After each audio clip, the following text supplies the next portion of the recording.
Hello friends, welcome to our channel on real data info. हम लोग ने जो बिहार के प्रमुख नदियों का एक सीरीज स्टार्ट किया था, उसका यह अंतिम वीडियो है जिसमें से आज हम लोग दक्षिण बिहार की प्रमुख नदियों के बारे में चर्चा करेंगे। तो चलिए देखते हैं दक्षिण बिहार की प्रमुख नदियों में सबसे पहला नदी देखते हैं कर्मनाशा नदी। कर्मनाशा नदी यह भारत के बिहार और उत्तर प्रदेश राज्यों में बहने वाली एक नदी है। यह गंगा नदी की उपनदी है। इसकी उत्पत्ति बिहार के कैमूर जिले में होती है। कर्मनाशा नदी की उत्पत्ति कहाँ होती है? बिहार के कैमूर जिला में। और फिर यह बहते हुए बिहार व उत्तर प्रदेश की सीमा को निर्धारित करती है। दूसरा पॉइंट देखते हैं, यह बक्सर के समीप चौसा में आकर के गंगा में मिल जाती है। तीसरा पॉइंट देखते हैं कि यह दक्षिण बिहार की सबसे पश्चिमी नदी है। दक्षिण बिहार की सबसे पश्चिमी नदी है। इसे अपवित्र नदी भी कहा जाता है। अपवित्र नदी भी कहा जाता है। ऐसा माना जाता है कि इस नदी में स्नान करने से सारा बना बनाया काम बिगड़ जाता है। आगे देखते हैं हम लोग सोन नदी।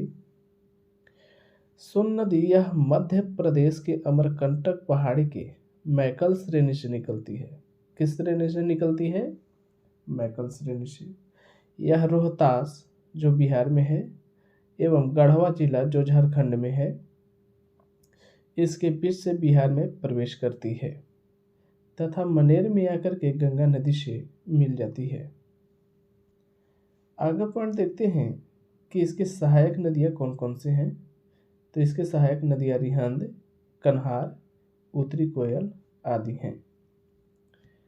आगे देखते हैं कि इसकी सोन नदी पर जो डेहरी बांध है रोहतास में, इंद्रपुरी बैराज है रोहतास में, और बाण सागर बांध है मध्य प्रदेश में।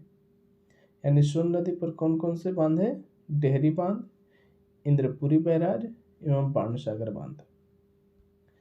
आगे देखते हैं पुनपुन नदी। यह नदी झारखंड के पलामू जिला के छोटा नागपुर पठार से निकलती है। कहाँ से निकलती है? छोटा नागपुर पठार से। और छोटा नागपुर पठार कहाँ है? झारखंड। आगे देखते हैं कि यह नदी औरंगाबाद, जहानाबाद और गया होते हुए फतुहा में गंगा में मिल जाती है। इसकी सहायक नदियां हैं मोरहर, मादर, दरधा। ये सब इसकी पुनपुन नदी की सहायक नदियां हैं। आगे देखते हैं हम लोग फल्गु नदी। यह नदी हजारीबाग के पठार से निकलने वाली लीलाजन नदी, इसे निरंजना नदी के नाम से भी जाना जाता है। लीलाजन नदी तथा मोहाना नदियों के मिलने से बनती है। यह गया होते हुए अंत में पुनपुन में मिल जाती है। गया में फल्गु नदी के पास एक विष्णुपद मंदिर है। यह बहुत विख्यात मंदिर है क्योंकि यहाँ पितृपक्ष के दौरान श्रद्धालु आते हैं तथा अपने पूर्वजों के लिए पिंडदान करते हैं। इसलिए यह विष्णुपद मंदिर बहुत प्रसिद्ध है। आगे देखते हैं फल्गु नदी। फल्गु नदी के किनारे ही गौतम बुद्ध को ज्ञान की प्राप्ति हुई थी।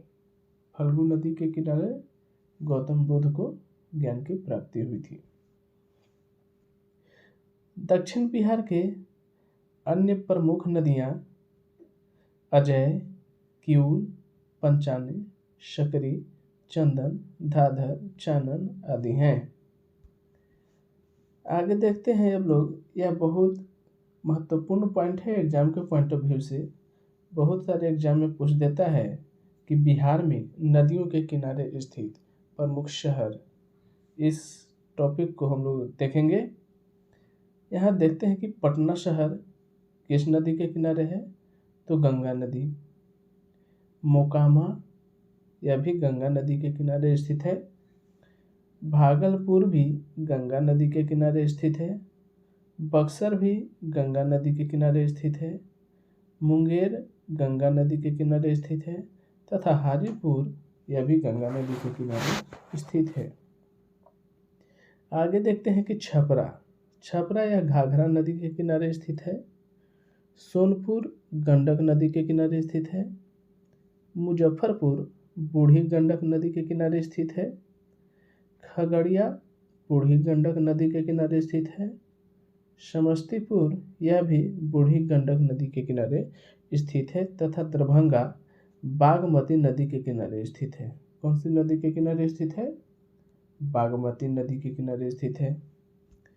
यहाँ गया देखते हैं, यह फल्गु नदी के किनारे स्थित है। फतुहा यह पुनपुन नदी के किनारे स्थित है।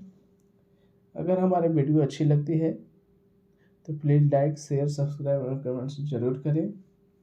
लास्ट में आप लोग के लिए एक क्वेश्चन रखा है हमने कि पुनपुन नदी कहाँ से निकलती है।